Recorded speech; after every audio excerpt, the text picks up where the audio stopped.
Hello' বন্ধুসকল, কি খবৰ? ইংৰাজী নৱবৰ্ষৰ সকলোকে শুভেচ্ছা জনালোঁ। আগন্তুক কালটো যাতে আপোনালোকৰ সকলোৰে ভালে ভালে মংগলে যায় তাকে আশা ৰাখিলোঁ। মানে আমাৰ খানাটো দেখিবলৈ পাইছে, হাঁহৰ মাংস আছে, ছাগলী মাংস আছে আৰু ৰৌ মাছ আছে। তো আপোনালোক সকলোকে ডিছবোৰৰ ৰেচিপিবিলাক শ্বেয়াৰ কৰিম আপোনাৰ লগত।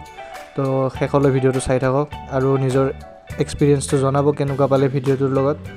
বাকী আপোনালোকে নিজৰ নতুন বৰ্ষৰ আৰম্ভণি কেনেদৰে কৰিলে তাকো নিশ্চয় জনাব, মই খুবেই ভাল পাম। আজি নতুন বছৰৰ আৰম্ভণি কৰিবলৈ যাই আছোঁ। বাকী খানা পিনাত আজি কি আছে চাওঁ আহক। বাকী ইয়াতে লোৱা হৈছে আপোনাৰ মটন লোৱা হৈছে, ইয়াতে লগতে আলু ফালি লোৱা হৈছে আৰু ইয়াতে আছে হাঁহৰ মাংস লোৱা হৈছে, ইয়াতো আলু আছে। বাকী এইখিনি হ'ল আপোনাৰ মাছৰ কাৰণে মাছৰ যোগাৰ এইখিনি। আৰু মাংসত যাব আপোনাৰ পেষ্ট, এইখিনি পিঁয়াজখিনি পেষ্ট কৰি লোৱা হৈছে। বাকী ইয়াতে আছে এইটো নহৰু আৰু এইটো আদা, এইটো দুটা পেষ্ট কৰি লোৱা হৈছে। আৰু এইপিনে মটৰ আছে, মটৰটো মাছত যাব। মাছটো হ'ল ৰৌ মাছ, এই দেখিবলৈ পাইছে ধুনীয়া পিচ। বাকী আপোনালোকক ষ্টেপ বাই ষ্টেপ দেখাই আছোঁ, যোনটো বনাই যায় সেইটো দেখাই যাম।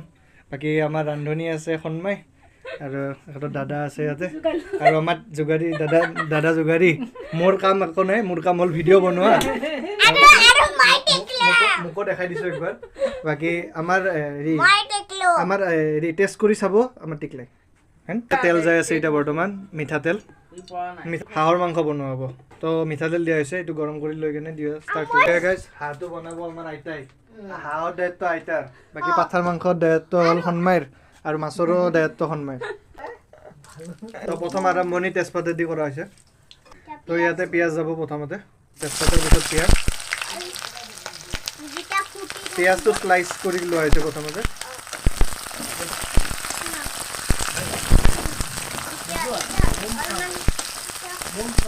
ইন্সপেক্টৰ আমাৰ আইতা, সন্মাই বাৰু অলপ সহায় কৰি দিব হাঁহত, কিন্তু আইতাৰ মতে হ'ব।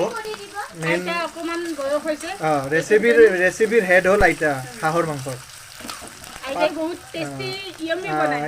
আইতাৰ বঢ়িয়া হয়। মই এবাৰ কি বোলে বুটৰ দালিও খাইছিলোঁ, বুটৰ দালিখনো বঢ়িয়া হৈছিল, এখন বঢ়িয়া। বাদামী কালাৰ টাইপ ভালদৰে ভাজি ল'ব লাগিব ন। সেইটো আপোনালোকে শেষত চাই থাকক, শেষলৈ চাই থাকক। মই টেষ্ট কৰিও দেখাম লাষ্টত কেনেকুৱা হয়। আমি যেতিয়া একেলগে খাবলৈ বহিম তেতিয়া আপোনালোকক সোৱাদটোও জনাম। তো এতিয়া হাঁহৰ মাংসখিনি যাই আছে, দেখিবলৈ পাইছে ইমান ধুনীয়া পিচবিলাক। তো গাইজ, হাঁহ কাৰ ফেভৰেট মোক কমেণ্ট ছেকশ্যনত নিশ্চয় জনাব, আৰু আপোনালোকে কেনেদৰে খাই ভাল পায় জনাব। ৰেচিপি ফ'ল' কৰি আপোনালোকে বনাই চাব কেনেকুৱা হয়। এতিয়া মাংসখিনি ভালদৰে ভাজিব লাগিব। গাইজ দেখিবলৈ পাইছে হাঁহটোৱে নিজৰ এটা তেল এৰিব লাহে লাহে। এতিয়াতো জাষ্ট ষ্টাৰ্টিং হৈছে মাত্ৰ, দেখিবলৈ পাইছে।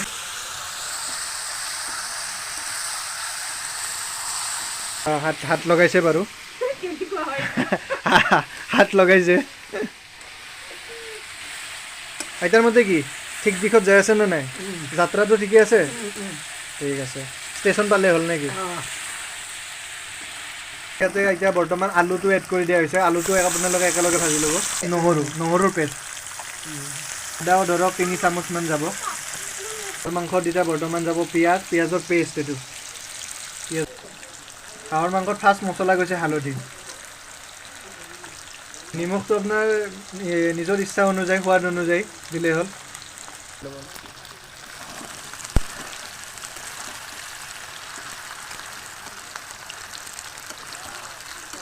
দেখিবলৈ পাইছে হাঁহৰ মাংসটো কালাৰটো চাওক, ইমান ধুনীয়া কালাৰ এটা উঠিছে ন।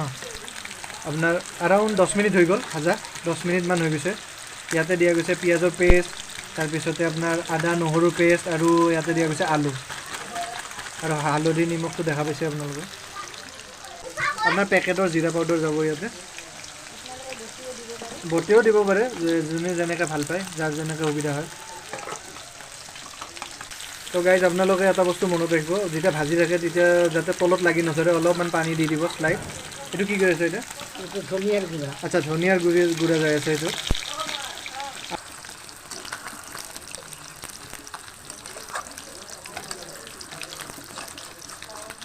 তো ইয়াতে পানী গৈছে এতিয়া, আধা কাপৰ ওপৰত পানী আছে ন, আধা কাপমান গৈছে পানী। মছলাটো ভুনি লৈ গ'ল।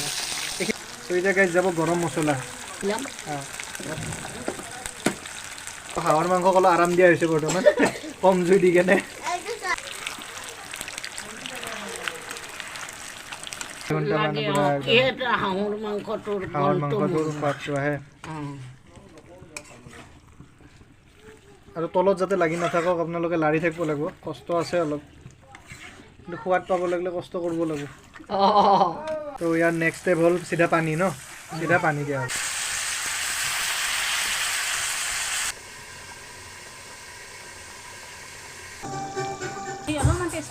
টেষ্ট কৰি চাইছে তো গাইজ মনে মনে টেষ্ট কৰি চাইছে আৰু মোক কৈ আছে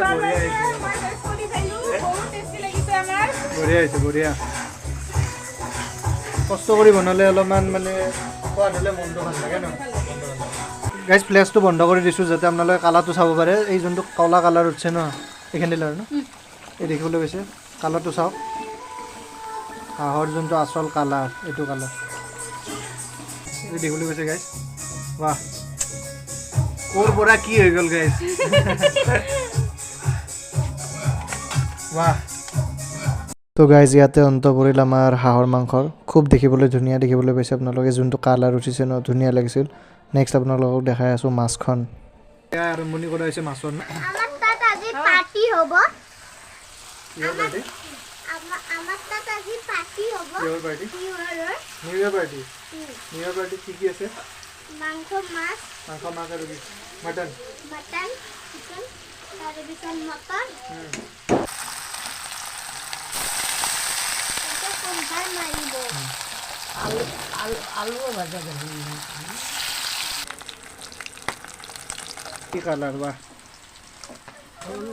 মাছৰ পুৰা গোল্ডেন ফ্ৰাই কালাৰ পুৰা মজা কালাৰ তো গাইজ ইয়াতে মাছৰ কাৰণে মাছৰ আঞ্জাখনৰ কাৰণে তেল লোৱা হৈছে তেলটো লোৱাতে চবতকৈ ইম্পৰ্টেণ্ট কথা যোনটোত আপোনালোকে মাছ ভাজিছে সেইখিনি তেল ল'ব কাৰণ সেইখিনিয়ে মেইন ফ্লেভাৰ সেইখিনি বহুতে পেলাই দিয়ে সেইখিনি যদি পেলাই দিয়ে তেনেহ'লে এই ফ্লেভাৰৰ আঞ্জাত কাম নাই চব বৰবাদ হৈ যাব তো তেল লৈ ল'ব ইমানৰ আমাৰ ইয়াতে পিচ আছে এই যে চাবলৈ গৈছে কি ধুনীয়া এটা কালাৰ আহিছে তো মাছৰ আঞ্জা ষ্টাৰ্ট হ'বলৈ যাই আছে তেল একদম বঢ়িয়া গৰম হৈ গৈছে ধুনীয়া গৰম হৈছে তো ইয়াতে যাব পিঁয়াজ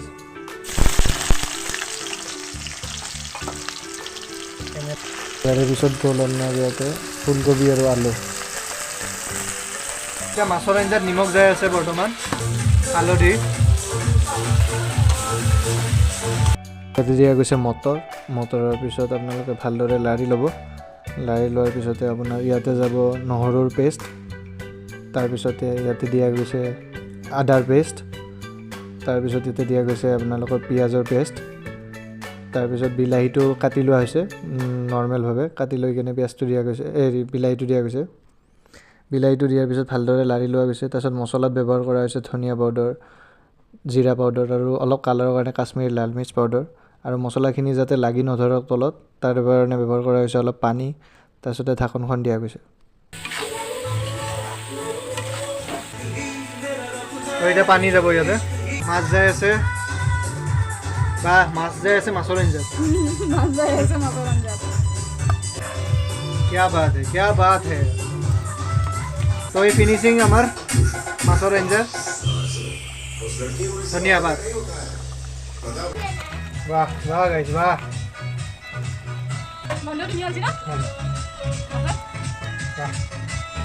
আপোনালোকক দেখাবলৈ যাই আছোঁ মটন সকলোৰে ফেভৰেট তো এনজয় কৰক ফাৰ্ষ্ট ষ্টেপত ব্যৱহাৰ কৰা হৈছে মিঠাতেলৰ পিছত দিয়া হ'ব ইয়াতে তেজপাত তাৰপিছতে পিঁয়াজখিনি ভালদৰে গল্ডেন ফ্ৰাই নোহোৱালৈ আপোনালোকে ভাজি ল'ব লাগিব তো এবাৰ আপোনালোকে পিঁয়াজখিনি ভালদৰে ভাজি লোৱাৰ পিছত ইয়াতে এড কৰা হ'ব মাংসখিনি মটনৰ মাংসখিনি আৰু লগতে আলু তো মছলাৰ ভিতৰত আপোনাৰ প্ৰথম মছলা যাব নিমখ সোৱাদ অনুযায়ী আদা নহৰু পেষ্ট পিঁয়াজ পেষ্ট জিৰা পাউডাৰ ধনিয়া পাউডাৰ হালধি পাউডাৰ আৰু এই গোটেইবোৰ মছলা দিয়া হোৱাৰ পিছতে আপোনালোকে ভালদৰে ভাজিব লাগিব অলপ লাগি লৈ পানী লৈ ল'ব পানী দি দিব নহ'লে তলত লাগি যাব পাৰে গোটেইখিনি বস্তু ভালদৰে ভাজি ল'লে হ'ল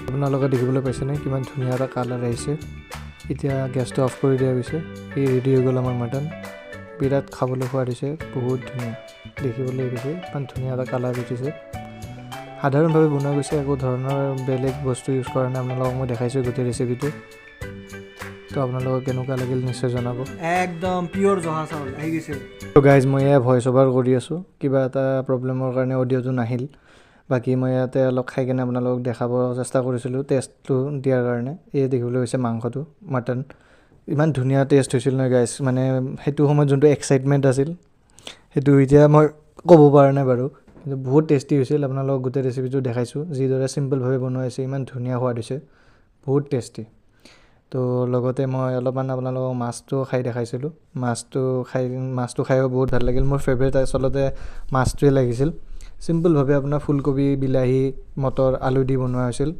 যেনেকৈ মই ভাল পাওঁ তো সেই হিচাপত মোৰ বহুত ধুনীয়া লাগিল আপোনালোকে ৰেচিপিকেইটা ফ'ল' কৰিব